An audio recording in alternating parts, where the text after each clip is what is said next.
Es entonces para darle gracias a Dios que un mensaje que no quiere ser más que el modesto reflejo de la palabra divina encuentre canales maravillosos para extenderse y llegar a muchos hombres, y decirles que en el contexto de la Cuaresma todo esto es una preparación para nuestra Pascua, y que ya de por sí la Pascua es grito de victoria, que nadie puede apagar aquella vida que Cristo resucitó, y que ya la muerte, ni todos los signos de muerte, ni de odio contra Él, ni contra su iglesia podrán vencer.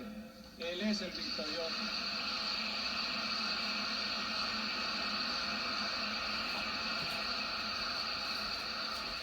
Pero que así como florecerá en una Pascua de resurrección inacabable, es necesario acompañarlo también en una Cuaresma, en una Semana Santa que es cruz, sacrificio, martirio, y como él decía, dichosos los que no se escandalizan de su cruz. La Cuaresma pues es un llamamiento a celebrar nuestra redención en ese difícil complejo de cruz y de victoria. Nuestro pueblo actualmente está muy capacitado. Todo su ambiente nos predica de cruz, pero los que tienen fe y esperanza cristiana saben que detrás de este Calvario de El Salvador está nuestra Pascua, nuestra resurrección, y esa es la esperanza del pueblo cristiano.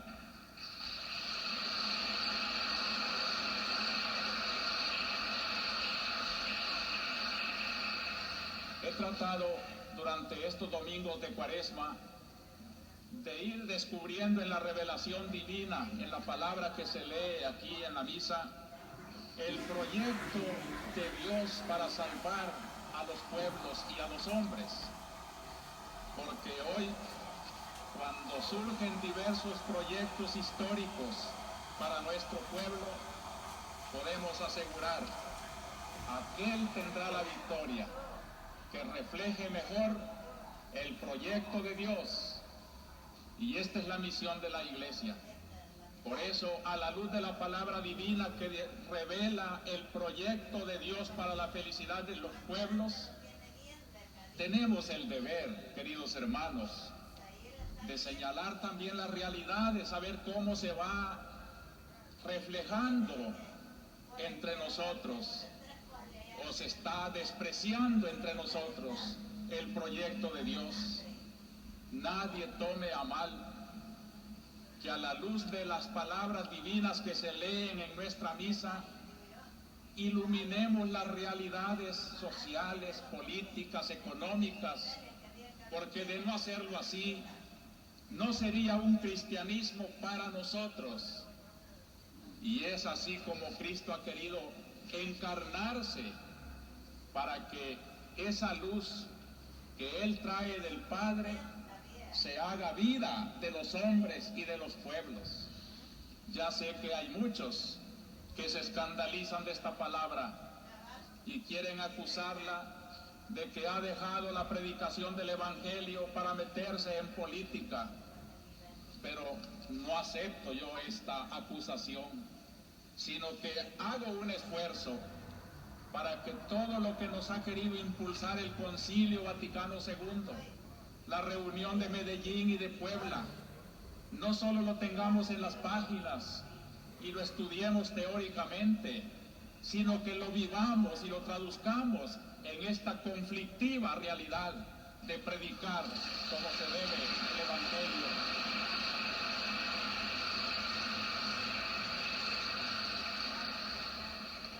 El Evangelio para nuestro pueblo.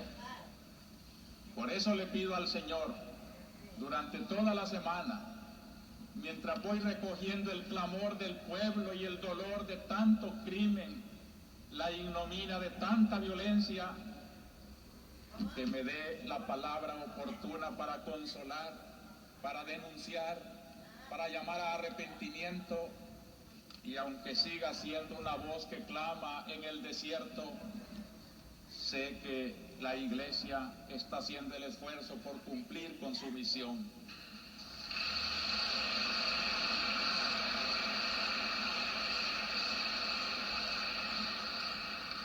En los domingos de Cuaresma entonces hemos visto ese proyecto de Dios que se podría sintetizar así: Cristo es el camino.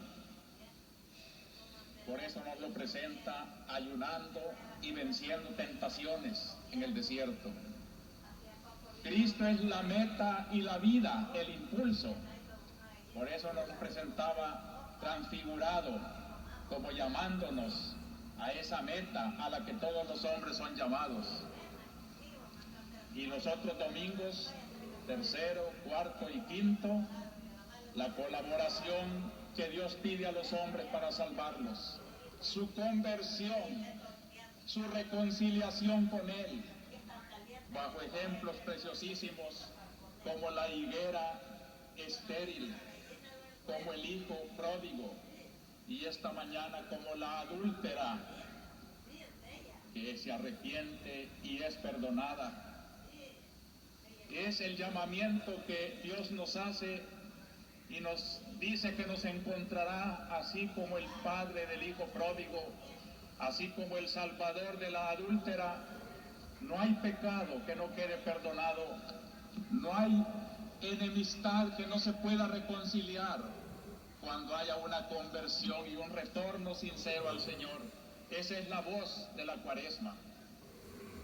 Y cómo las lecturas de Cuaresma también nos van diciendo cómo ese Dios aplica su proyecto en la historia para hacer de la historia de los pueblos su historia de salvación.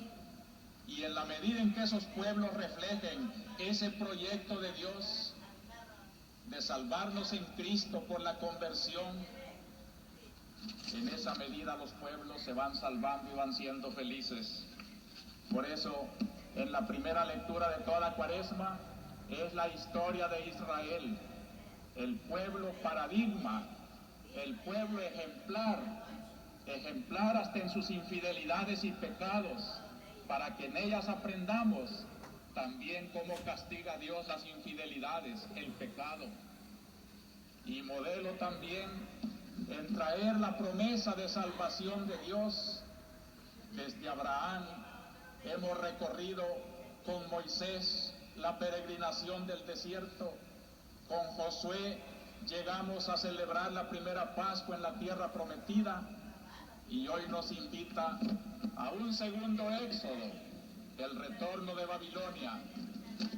Es una historia que cada pueblo tiene que imitar, porque no es que cada pueblo sea igual a Israel, pero hay algo que en todo pueblo existe: el grupo de los que siguen a Cristo, el grupo del pueblo de Dios, que no es todo el pueblo natural, pero sí es un grupo de fieles. Y por eso el ejemplo es precioso esta mañana. Seguidores de Cristo allá en Estados Unidos vienen a compartir con los seguidores de Cristo aquí en El Salvador.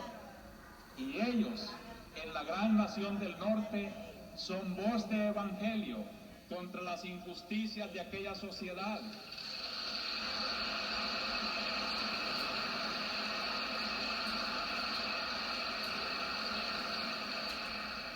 Así como vienen a darnos solidaridad para que nosotros, pueblo de Dios aquí en El Salvador, sepamos también denunciar con valentía las injusticias de nuestra propia sociedad.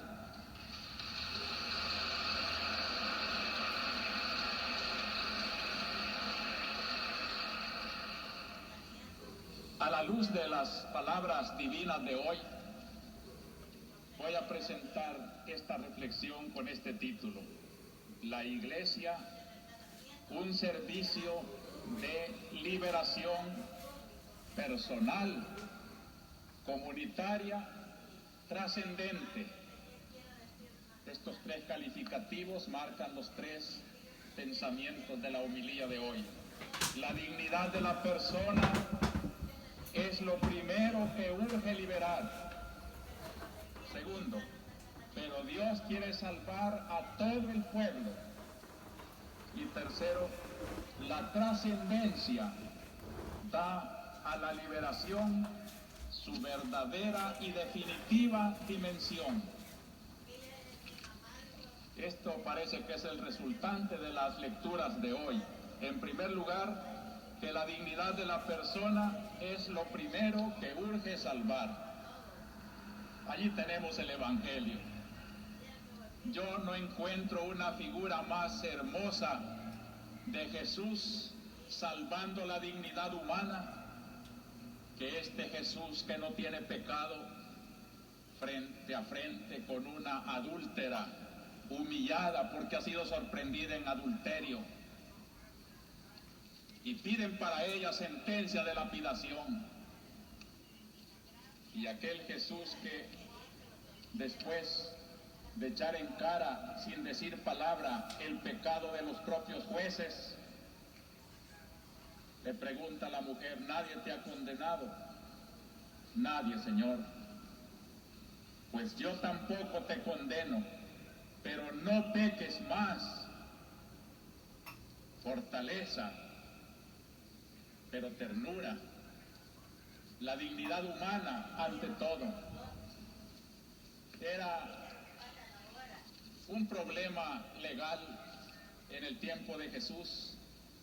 En el Deuteronomio, toda mujer sorprendida en adulterio debía morir.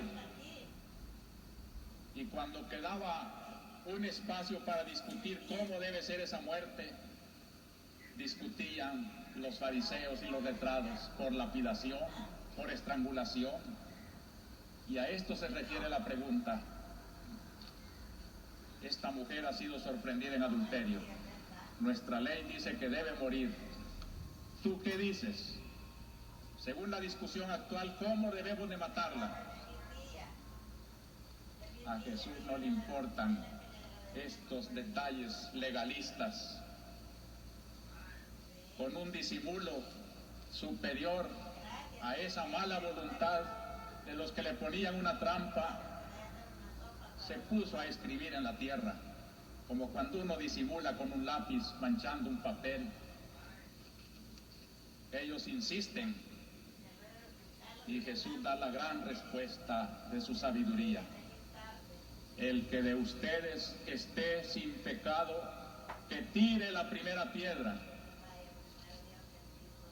Ha tocado la conciencia. Eran los testigos, según las leyes antiguas, los primeros que debían tirar las primeras piedras.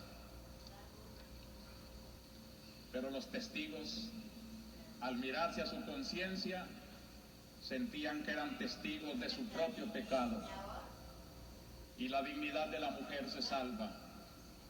Dios no salva el pecado, pero sí la dignidad de una mujer sumergida en el pecado.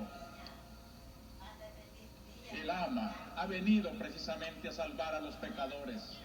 Y aquí tiene un caso. Convertirla es mucho mejor que apedrearla.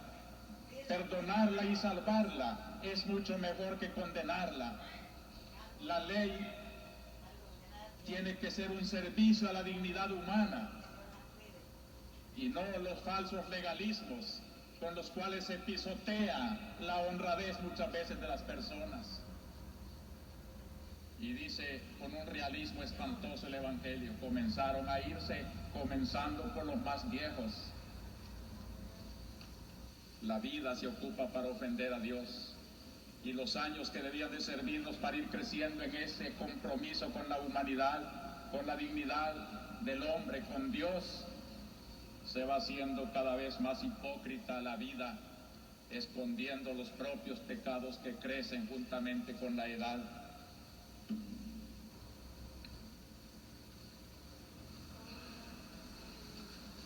El pecado personal es la base del gran pecado social.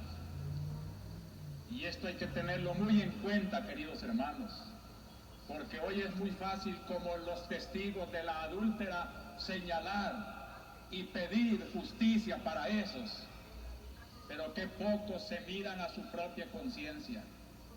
Qué fácil es denunciar, la injusticia estructural, la violencia institucionalizada, el pecado social. Sí es cierto todo eso, pero ¿dónde están las fuentes de ese pecado social?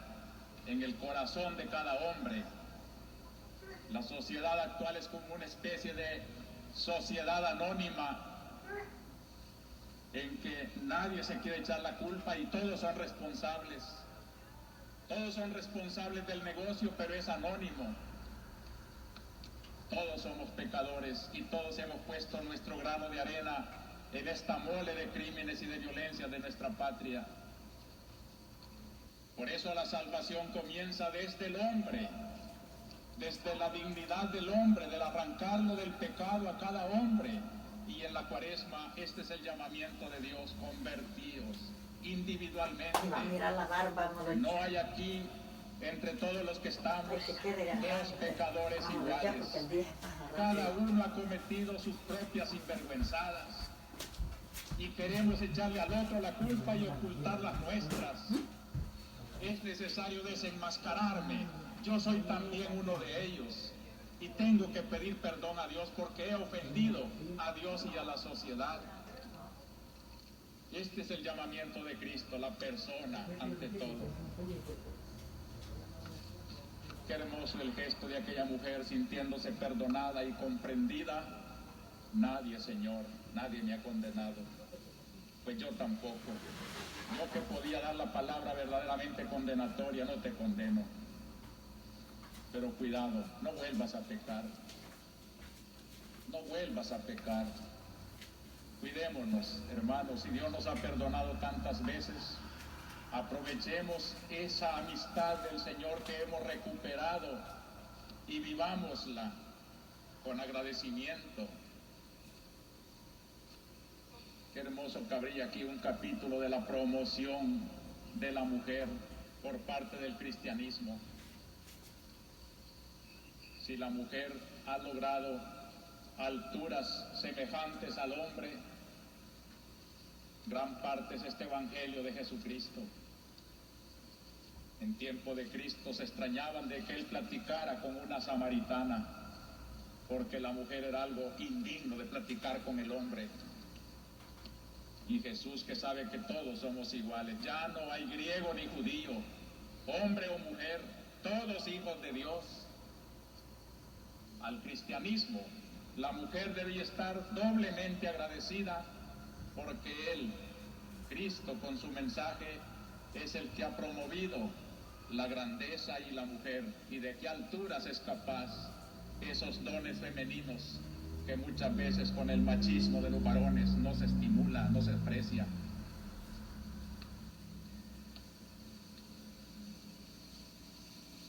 También los testigos han comprendido que la redención comienza por la dignidad humana y que antes de ser jueces que administran justicia, tienen que ser hombres honrados y tienen que saber decir con su conciencia limpia una sentencia, porque ellos serían los primeros en aplicárselas si cometieran ese crimen.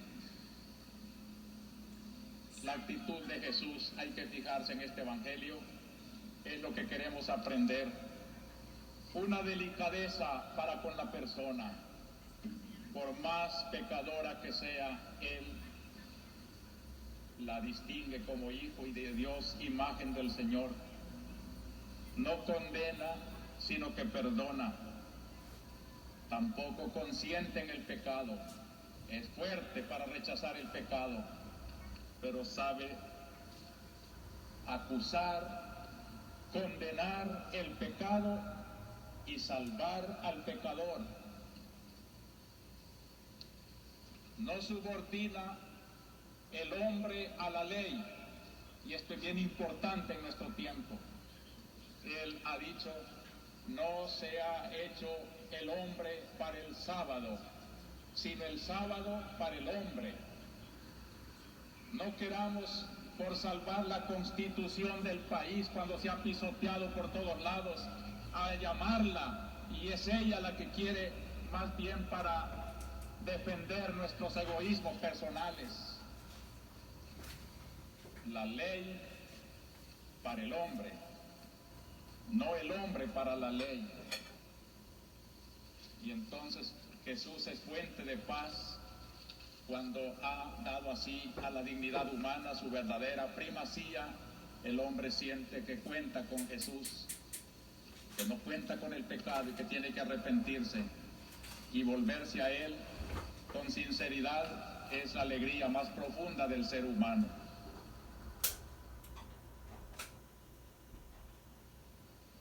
En la segunda lectura de hoy también tenemos el ejemplo de otro pecador que anduvo engañado mucho tiempo, pero que al conocer a Cristo, Cristo lo salva y ya pone toda su ilusión como meta de toda su vida, alcanzar a Cristo, y todo lo demás lo considero como basura, nos ha dicho la epístola de hoy.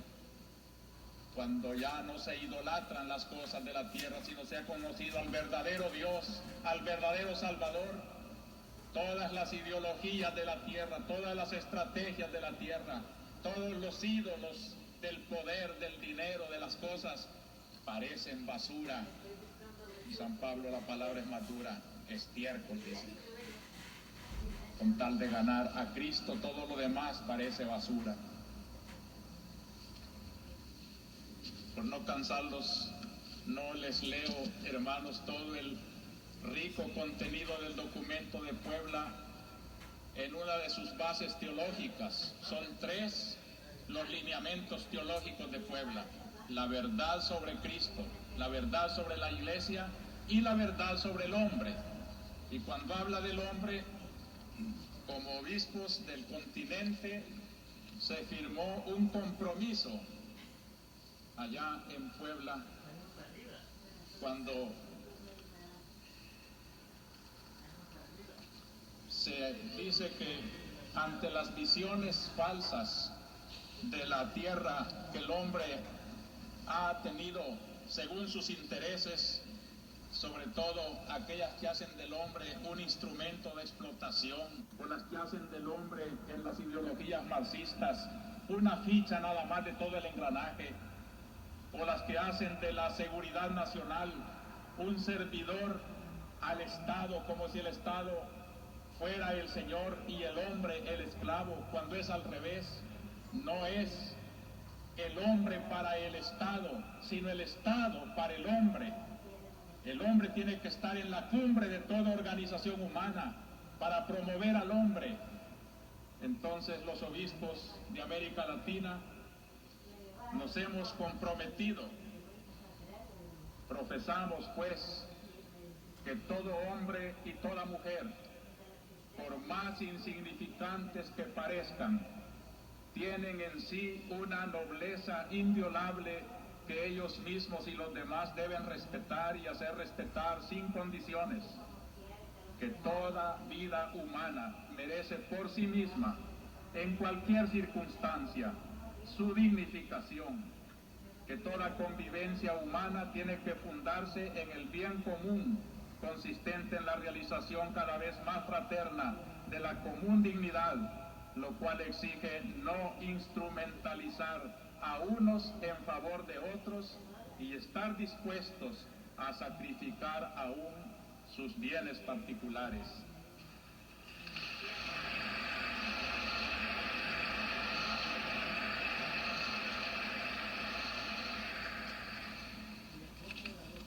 Esta es la base de nuestra sociología, la que aprendimos de Cristo en su Evangelio. El hombre ante todo es lo que hay que salvar, y el pecado individual es lo primero que tenemos que arreglar. Nuestras cuentas con Dios, nuestras relaciones individuales con Él, ponen la base de todo lo demás. Falsos liberadores son aquellos que llevan el alma esclava del pecado y gritan hacia afuera, y por eso a veces son tan crueles, porque no saben amar ni respetar la persona humana.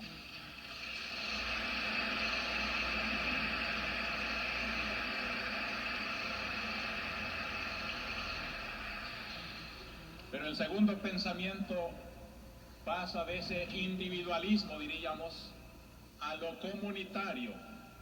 En las lecturas de hoy Esto es bello, ver cómo Dios quiere salvar a los hombres en pueblo. Es todo el pueblo al que Dios quiere salvar. La primera lectura de hoy, los famosos himnos de Isaías, presentan a un Dios hablando con un pueblo. Es el diálogo de Dios con una personalidad colectiva, así la llaman los escrituristas, comunidad colectiva, personalidad colectiva. Como si se hablara con una persona, Dios habla con un pueblo. Y a ese pueblo, Dios lo hace su pueblo, porque a él le va a confiar promesas, revelaciones, que luego han de servir para todos los demás pueblos. Por eso fíjense bien, queridos hermanos, cómo en la historia de la Biblia, del Viejo Testamento, hay cosas que se refieren únicamente a ese sector, pueblo de Dios. Y hay también algo que se refiere al pueblo en común, al pueblo natural. ¿Cuántas veces le reprochaban los profetas a Israel que no se gloriaran de ser hijos de Abraham, sino de obedecer a Dios y creer en Dios? Los creyentes, ese reducido número, era el verdadero pueblo de Dios. Todo lo demás a veces era prevaricador, y así eran también los otros pueblos que se llamaban gentiles, pero ese núcleo que se llama el pueblo de Dios, la personalidad colectiva con quien Dios habla, pasa a través de Cristo a todos los cristianos. Ya no solo es un grupo del pueblo de Israel, sino que en cada país habrá un grupo. Y aquí tenemos el ejemplo esta mañana. En Estados Unidos hay también el grupo de los cristianos que no son todo Estados Unidos. Así como en El Salvador también está el grupo de la iglesia que no es todo El Salvador. Y cuando yo como pastor me dirijo al pueblo de Dios, no pretendo yo ser un maestro de todo El Salvador, sino que soy el pobre servidor de un núcleo que se llama la iglesia, la arquidiócesis, los que quieren seguir a Cristo y que reconocen en el obispo al maestro que en nombre de Cristo les habla. De ellos espero respeto, obediencia. Con ellos me siento tan unido, y no me extraña que los que no son iglesia, aunque estén dentro de la iglesia, me critiquen, me murmuran, me deshagan.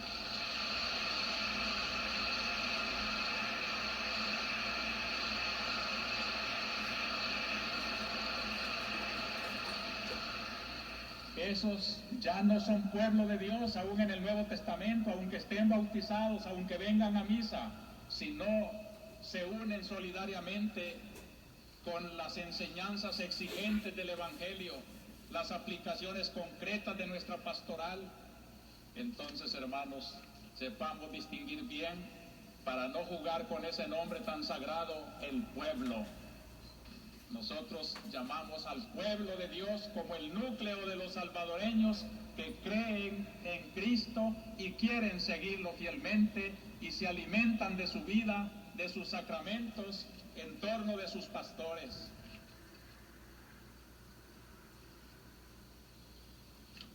Este pueblo de Dios va sucediéndose en la historia. ¿Se fijaron qué bellamente ha dicho la primera lectura de hoy? Ustedes se glorían del primer éxodo, cuando yo los saqué de Egipto, cuando atravesaron el desierto. Cuántas maravillas se hicieron en aquel recorrido con Moisés. Pero ya no se gloríen de ese pasado, eso ya quedó en la historia. Yo hago nuevas las cosas. Qué frase más bella de Dios. Dios es el que hace nuevas las cosas. Es el Dios que va con la historia. Ahora el éxodo será de otro rumbo, de Babilonia, del destierro. El desierto por donde van a pasar florecerá como jardín, brotarán las aguas, como es simbolizando con el paso del perdón de Dios, del pueblo reconciliado con Dios hacia Jerusalén, que ya no es propiamente la esclavitud de Egipto, sino es el destierro de Babilonia. Y así se irá sucediendo la historia. Hoy también El Salvador vive su éxodo propio. Hoy estamos pasando también nosotros la liberación por el desierto, donde cadáveres, donde el dolor angustioso nos va asolando y muchos sufren la tentación de los que caminaban con Moisés y querían volverse y no colaboraban. Es la historia de siempre. Dios quiere salvar al pueblo haciendo nueva la historia. La historia no se repite, aunque el dicho dice la historia se repite. Hay ciertas cosas que aparentemente son repetición. Lo que no se repite son las circunstancias, las coyunturas. Somos testigos en El Salvador. Qué densa nuestra historia, qué variado de un día para otro. Sale uno de El Salvador y regresa a la semana siguiente y parece que ha cambiado tan rotundamente la historia. No nos estabilicemos en querer juzgar las cosas como las juzgamos una vez. Una cosa sí tengamos firmemente anclada en el alma: la fe en Jesucristo, el Dios de la historia. Ese sí no cambia, pero Él tiene como la complacencia de cambiar la historia, jugar con la historia. Hago nuevas las cosas. La gracia del cristiano entonces está en no estabilizarse en tradiciones que ya no se pueden sostener, sino en aplicar esa tradición eterna de Cristo a las realidades presentes.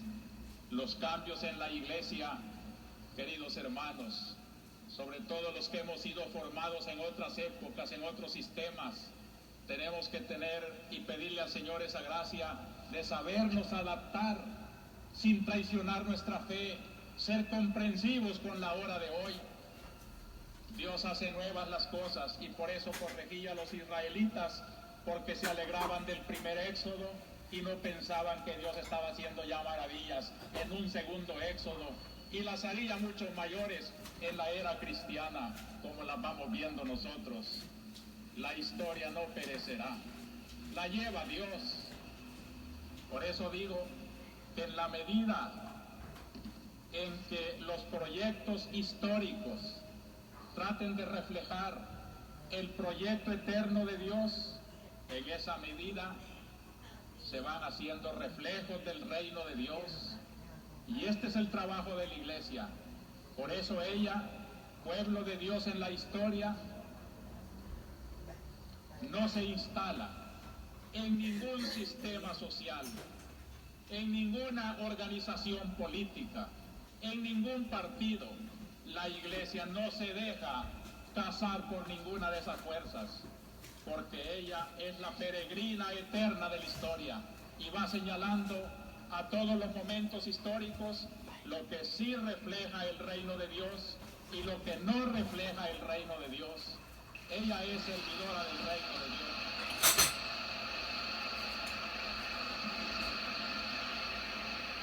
El gran trabajo de los cristianos tiene que ser ese: empaparse del reino de Dios. Y desde ese alma empapada en el reino de Dios, trabajar también los proyectos de la historia. Está bien que se organicen en organizaciones populares. Está bien que hagan partidos políticos. Está bien que tomen parte en el gobierno. Está bien, con tal que seas un cristiano que llevas el reflejo del reino de Dios y tratas de implantarlo allí donde estás trabajando, que no sea juguete de las ambiciones de la tierra.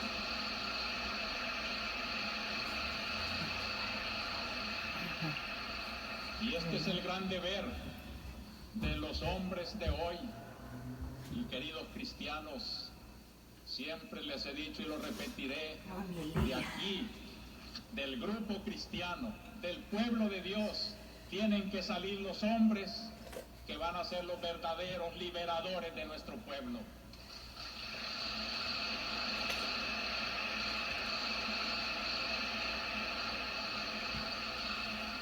Cualquier proyecto histórico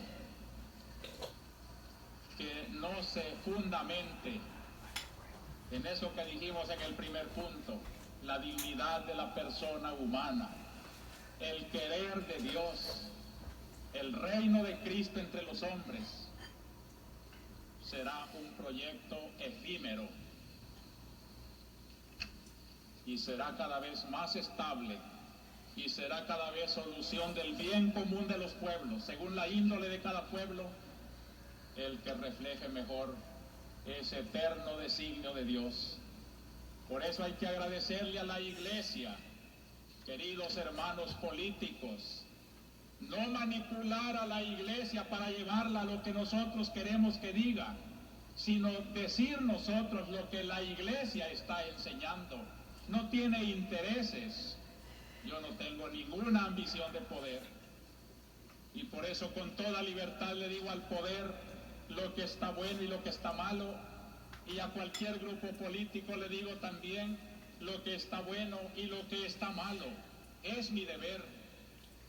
Y desde esa libertad del reino de Dios, la Iglesia, que no solo es el obispo y los sacerdotes, sino todos ustedes los fieles, las religiosas, los colegios católicos, todo lo que es el pueblo de Dios, el núcleo de los creyentes en Cristo, debíamos de unificar nuestros criterios, no debíamos de desunirnos, no debíamos de parecer dispersos y muchas veces como que somos acomplejados ante las organizaciones políticas populares y queremos complacerlas más a ellas que al reino de Dios en sus designios eternos. No tenemos nada que mendigarle a nadie, porque tenemos mucho que darle a todos.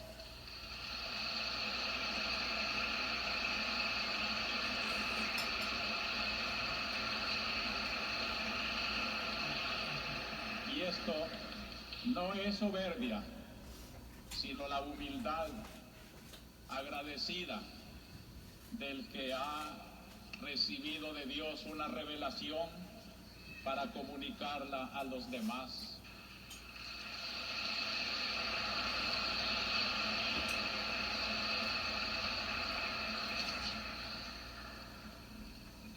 Finalmente, el tercer pensamiento sacado de las lecturas de hoy es que el proyecto de Dios para liberar al pueblo es trascendente.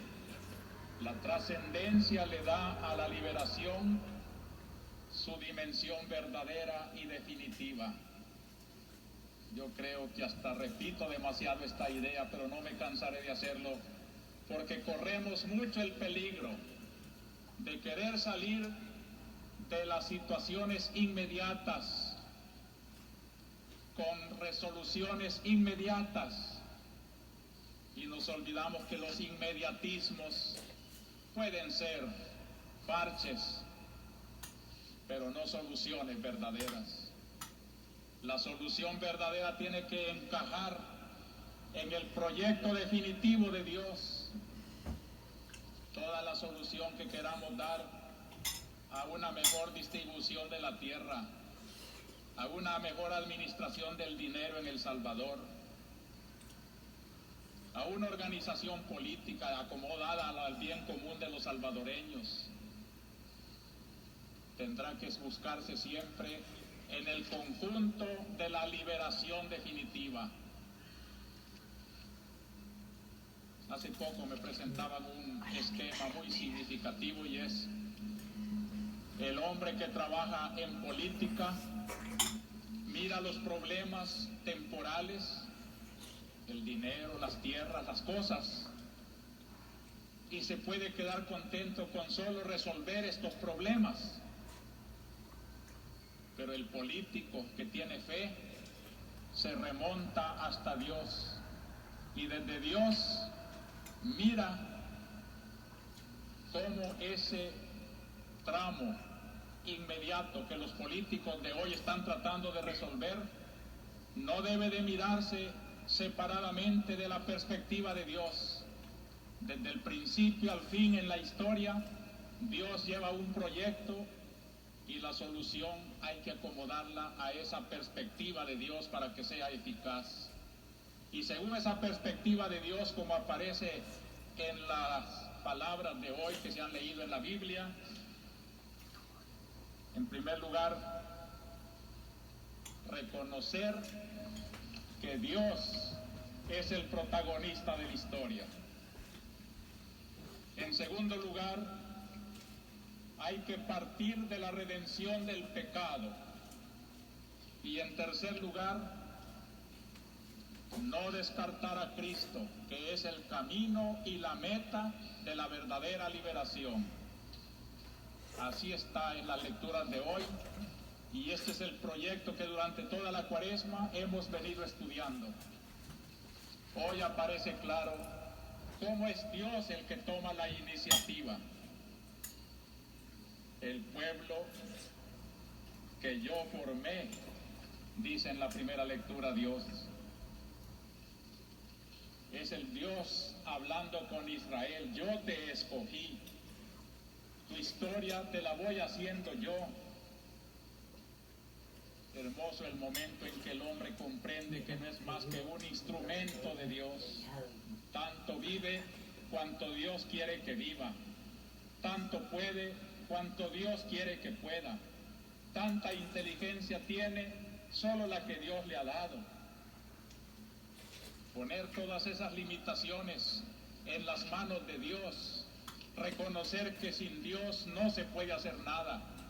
De allí, queridos hermanos, que un sentido trascendente de esta hora en El Salvador es orar mucho, muy unidos con Dios. Y hay gente que está trabajando por la liberación, uniéndose con Dios. El otro día que hablábamos un problema de un refugio, que no confundan el refugio con un cuartel. El refugio es para gente que viene con miedo y viene huyendo y se esconde. Pero es que hay muchos organizados y no podemos estar de balde, tenemos que trabajar. Bueno, pues vayan a trabajar, búsquense un cuartel donde hacerlo. Pero el refugio es el lugar donde también trabajan los enfermos. Aquel padre de familia con su mujer enferma y sus niños que no podían, los querían mandar a ocupar una iglesia. ¿Y cómo va a ir si está enfermo? Que ofrezca su dolor, que ofrezca su enfermedad, eso tiene valor, pero cuando se pierde de vista la trascendencia de la lucha, todo se hace consistir en cosas que a veces son hasta erróneas.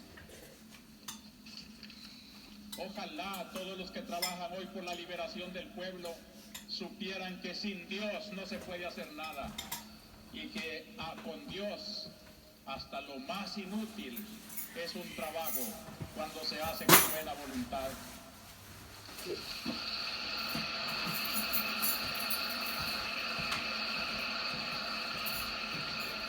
En la primera lectura de hoy, Dios invita al pueblo de Israel a descubrir su mano, no solo cuando salió de Egipto a la tierra prometida, sino hoy que viene de Babilonia también para Jerusalén.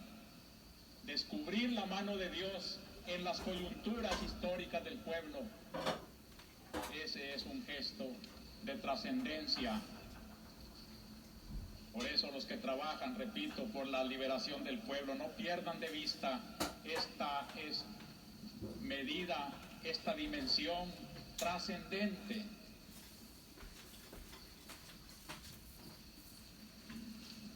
Lo segundo digo que es mirar cómo la liberación tiene que arrancar del pecado. Hay que tener en cuenta que todos los males tienen una raíz común y es el pecado. En el corazón del hombre están los egoísmos, las envidias, las idolatrías, y es allí donde surgen las divisiones, los acaparamientos. Como decía Cristo, no es lo que sale del hombre lo que mancha al hombre, sino lo que está en el corazón del hombre, los malos pensamientos. Purificar pues esa fuente de todas las esclavitudes. ¿Por qué hay esclavitudes? ¿Por qué hay marginaciones? ¿Por qué hay analfabetismo? ¿Por qué hay enfermedades? ¿Por qué hay un pueblo que gime en el dolor? Todo eso está denunciando que existe el pecado. La pobreza, dice Medellín, es una denuncia de la injusticia de aquel pueblo. Por eso La trascendencia de la liberación arranca del pecado, y la iglesia siempre estará predicando: arrepiéntanse de sus pecados personales. Y le dirá como a la adúltera: ya no te condeno, ya has arrepentido, pero no vuelvas a pecar. El pecado es el mal siempre. Como quisiera decirles, hermanos, a todos los que le dan poca importancia a estas relaciones íntimas con Dios, que le den la importancia que tiene. No basta decir: yo soy ateo, yo no creo en Dios, yo no lo vendo. Si no es cuestión de que tú creas, es que objetivamente tú tienes rotas las relaciones con el principio de toda vida. Mientras no lo descubras y no lo sigas y no lo ames, tú eres una pieza descoyuntada de su origen, y por eso llevas en ti mismo el desorden, la desunión, la ingratitud, la falta de fe, de fraternidad. Sin Dios no puede haber un concepto verdadero de liberación. Liberaciones inmediatistas sí las puede haber, pero liberaciones definitivas, sólidas, solo los hombres de fe las van a realizar. Y por eso, en tercer lugar, esta trascendencia nos pide una fe muy grande en Jesucristo. Es incomparable la página de San Pablo: el pecador que había olvidado a Cristo, mejor dicho, no lo conoció, y más bien creía que Cristo y sus cristianos eran unos traidores de la religión verdadera, que era el judaísmo, y se sentía autorizado para irlas a traer amarrados y acabar con esa secta. Pero cuando Cristo se le presenta y le revela, él cae en la cuenta de su ignorancia y escribe: todo lo estimo ya como pérdida, comparado con la excelencia del conocimiento de Cristo Jesús mi Señor. Qué gratitud la de un pecador cuando dice: no te conocía, Señor, ahora sí ya te conozco, y ahora todo lo demás me parece inútil en comparación de la excelencia de conocerte a ti, mi Señor. Por Él lo perdí todo, y todo lo estimo basura, con tal de ganar a Cristo y existir en Él, no con una justicia mía, sino con la que viene de la fe en Cristo. Esta es la trascendencia. Hay muchos que quieren una justicia mía, una justicia de hombres. No trascienden. No es esa la que me salva, dice San Pablo. Es la justicia que viene por la fe de Cristo mi Señor.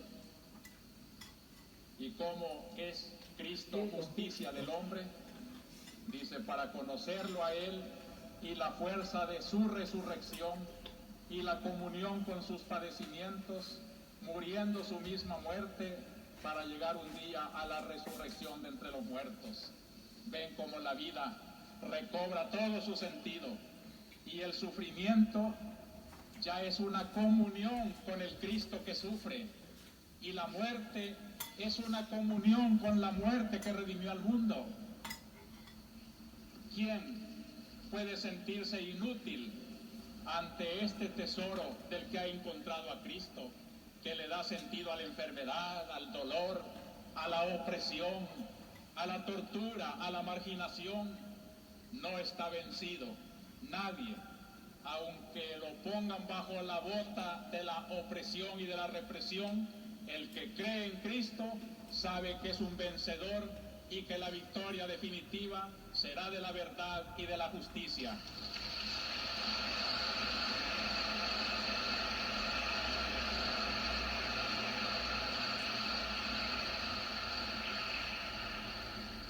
Y en su misma página íntima, San Pablo dice: no es que ya haya conseguido el premio,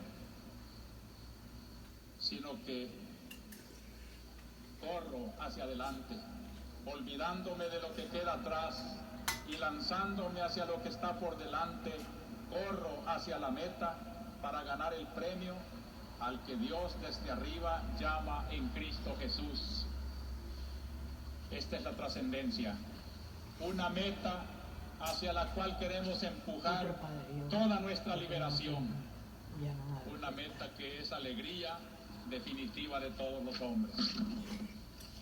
Hermanos, esta es la liberación que nuestra iglesia tiene que vivir y predicar. Le hemos aprendido en la palabra de Dios ya en vísperas de la Semana Santa. Y vamos a entrar en esa Semana Santa a constituirnos más iglesia, más pueblo de Dios. Hablo en este momento a mis queridos sacerdotes, a las comunidades religiosas, a las comunidades cristianas, a todo aquello que se llama la iglesia, el pueblo de Dios, el núcleo de los creyentes, para que desde aquí, desde nuestro núcleo de creyentes, tengamos fuerza, como Dios se la dio a Israel, para iluminar a todos los otros pueblos, para iluminar y sancionar aquello que no está bueno, y para animar a todo aquello que está bueno. Por eso en este momento de mi homilía, yo me refiero al quehacer de nuestra iglesia, invitando a todos los protagonistas de la iglesia a que la hagamos verdaderamente un motor de la liberación, tal como el proyecto de Dios lo quiere. Va a estar bonito. Y ahora sí les invito a que veamos desde esta iglesia que trata de ser el reino de Dios en la tierra, y por tanto tiene que iluminar las realidades de nuestro alrededor. Hemos vivido una semana tremendamente trágica. No pude darles datos del sábado anterior, el 15 de marzo, pero se registró uno de los más fuertes y dolorosos operativos militares en las zonas campesinas. Los cantones afectados fueron La Laguna, Plan de Ocotes, El Rosario, resultando un trágico saldo después del operativo. Muchísimos ranchos quemados, acciones de saqueo y lo que nunca falta, cadáveres. En La Laguna mataron al matrimonio de Ernesto Navas, Audelia Mejía de Navas, y a sus hijitos Martín e Hilda, de 13 y 7 años, y 11 campesinos más. Tenemos sin nombres. En Plan de Ocotes, 4 campesinos y 2 niños, entre estos 2 mujeres. En El Rosario, 3 campesinos más. Esto fue el sábado. El domingo, hace 8 días, en Arcatao fueron asesinados por 4 miembros de orden, los campesinos Vicente Ayala, 24 años, su hijo Freddy y Marcelino Serrano. Ese mismo día en el cantón Calera de Jutiapa fue asesinado el campesino Fernando Hernández Navarro cuando huía de un operativo militar. El 17 de marzo fue un día tremendamente violento, fue el lunes pasado. Estallaron varias bombas en la capital y en el interior del país. En la sede del Ministerio de Agricultura los daños fueron cuantiosos. En la Universidad Nacional el campus fue cercado militarmente desde la madrugada y se mantuvo hasta las 7 de la noche. Durante todo el día se escucharon constantes ráfagas de ametralladora en la zona universitaria. El arzobispado intervino para proteger a las personas que se encontraban en su interior. 18 personas murieron en la hacienda Colima, 15 por lo menos eran campesinos. Murieron también el administrador y bodeguero de la hacienda. La Fuerza Armada afirma que fue un enfrentamiento. En la televisión se presentó el cuadro de los hechos y muchos analizaron cosas interesantes. Por lo menos 50 personas murieron en los graves sucesos de ese día. En la capital, 7 personas en los incidentes de la colonia Santa Lucía. Hay inmediaciones de Tecnillantas, 5 personas en la sección de recolección de basura. Después del desalojo de esa institución por la fuerza militar, se localizaron los cadáveres de 4 obreros capturados en esa acción. En el kilómetro 38 de la carretera a Suchitoto, en el cantón Montepeque, murieron 16 campesinos. Este mismo día fueron capturados en Tecnillantas 2 estudiantes de la UCA, 2 hermanos, Mario Nelson y Miguel Alberto Rodríguez Velado. El primero, después de 4 días de detención ilegal, fue consignado a los tribunales, no así su hermano, quien iba herido, y a un guarda de detención ilegal. El Socorro Jurídico interviene en su defensa. Amnistía Internacional emitió un comunicado de prensa en el que describió la represión de los campesinos, especialmente en la zona de Chalatenango. La Semana confirma este informe, a pesar de que el gobierno lo negó. Entrando a la iglesia, me entregaron un cable que dice: Amnistía Internacional ratificó hoy sábado, ayer, aquí, que en El Salvador se violan los derechos humanos a extremos que no se han dado en otros países. Así lo aseguró en entrevista de prensa en esta capital, en Managua, Patricio Fuentes, vocero del proyecto de acción especial para Centroamérica de la sección de Amnistía en Suecia. Fuentes aseguró que durante 2 semanas de investigaciones que llevó a cabo en El Salvador, pudo comprobar la ocurrencia de 83 asesinatos políticos entre el 10 y el 14 de marzo. Señaló que Amnistía Internacional recientemente condenó el gobierno de El Salvador responsabilizándolo de 600 asesinatos políticos.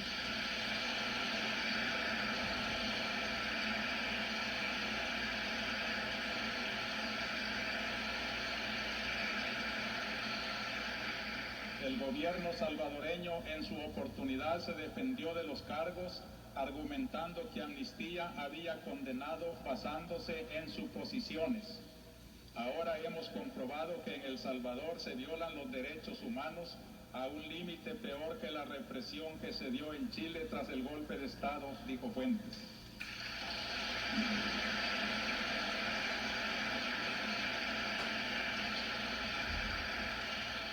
El gobierno salvadoreño también dijo que los 600 muertos eran producto de enfrentamientos armados entre tropas del ejército y guerrilleros. Fuentes dijo que durante su permanencia en El Salvador pudo ver que antes y después de los asesinatos hubo torturas en contra de las víctimas. El vocero de Amnistía dijo que los cadáveres de las víctimas, como característica, aparecen con los dedos pulgares amarrados a la espalda. También aplicaron a los cadáveres líquidos corrosivos para evitar la identificación de las víctimas por parte de los familiares, para obstaculizar denuncias de tipo internacional, agregó. Sin embargo, los muertos han sido identificados después de una labor de exhumación de cadáveres. Fuentes dijo que la represión del ejército salvadoreño tiene por fin desmantelar la organización popular mediante el asesinato de dirigentes, tanto en la ciudad como en el campo. En el área rural, según el vocero de Amnistía, por lo menos 3.500 campesinos huyen de sus lugares de origen hacia la capital para ponerse a salvo de la persecución. Tenemos listas completas en Londres y Suecia de niños, jóvenes y mujeres que han sido asesinados por el hecho de estar organizados, aseguró Fuentes.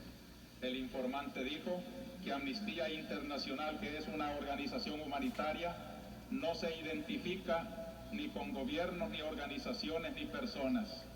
No pretendemos votar al gobierno, pero sí luchamos porque se respeten los derechos humanos en cualquier parte del mundo, pero en especial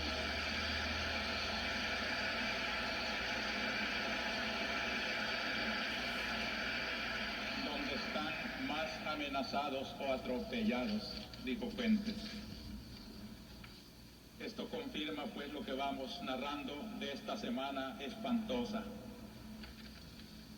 Quisiera hacer, a propósito de este día 17 tan violento, un análisis de lo que fue Tal vez la causa de esas violencias, el paro que convocó la Coordinadora Revolucionaria de Masas, su finalidad es una protesta contra la represión, y el domingo pasado dije que la finalidad pues es legítima.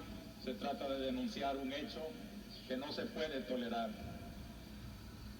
Pero el paro tenía también una intencionalidad política, el de demostrar que la represión, en vez de intimidar a las organizaciones populares, las estaba robusteciendo, y la de rechazar la posición del actual gobierno, que necesita de la represión violenta para llevar adelante sus reformas, unas reformas que por diversos capítulos no son aceptables por parte de las organizaciones populares. El estado de sitio y la desinformación a la que nos tienen sometidos tanto los comunicados oficiales como la mayor parte de nuestros medios de comunicación no permiten todavía medir con objetividad el alcance del paro nacional. Radios extranjeras han hablado de un 70% del paro, lo cual sería ciertamente una proporción altísima que podría estimarse como un triunfo notable, aún restando los establecimientos que cerraron por temor tanto de las acciones de la izquierda como las que implementó la derecha y el gobierno en la madrugada del propio lunes.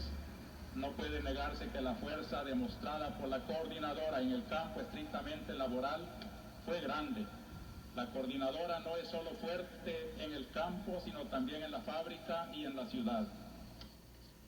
Queridos hermanos, sería interesante ahora hacer un análisis, pero no quiero abusar de su tiempo, de lo que han significado estos meses de un nuevo gobierno que precisamente quería sacarnos de estos ambientes horrorosos. Y si lo que se pretende es decapitar la organización del pueblo y estorbar el proceso que el pueblo quiere, no puede progresar otro proceso. Sin las raíces en el pueblo, ningún gobierno puede tener eficacia, mucho menos cuando quiere implantarlo a fuerza de sangre y de dolor.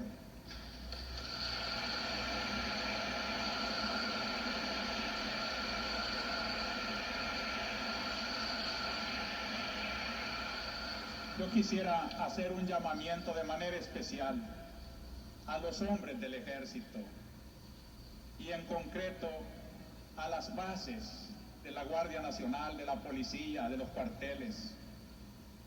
Hermanos, son de nuestro mismo pueblo, matan a sus mismos hermanos campesinos,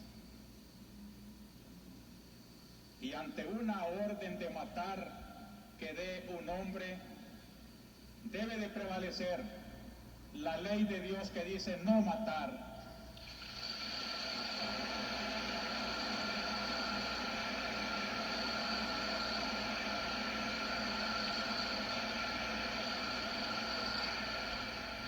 Ningún soldado está obligado a obedecer una orden contra la ley de Dios.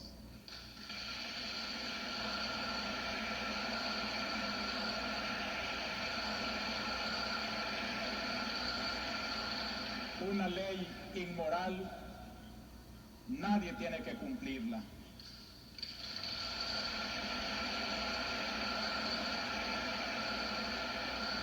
Ya es tiempo de que recuperen su conciencia y que obedezcan antes a su conciencia que a la orden del pecado.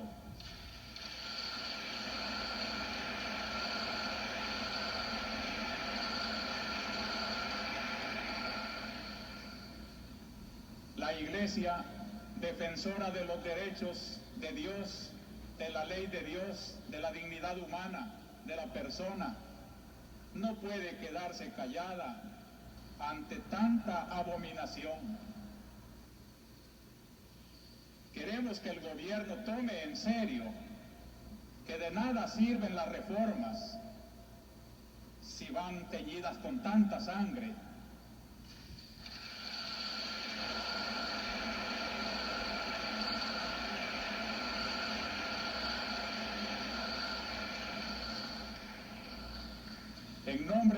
después, y en nombre de este sufrido pueblo, cuyos lamentos suben hasta el cielo cada día más tumultuosos, les suplico, les ruego, les ordeno en nombre de Dios, cese la represión.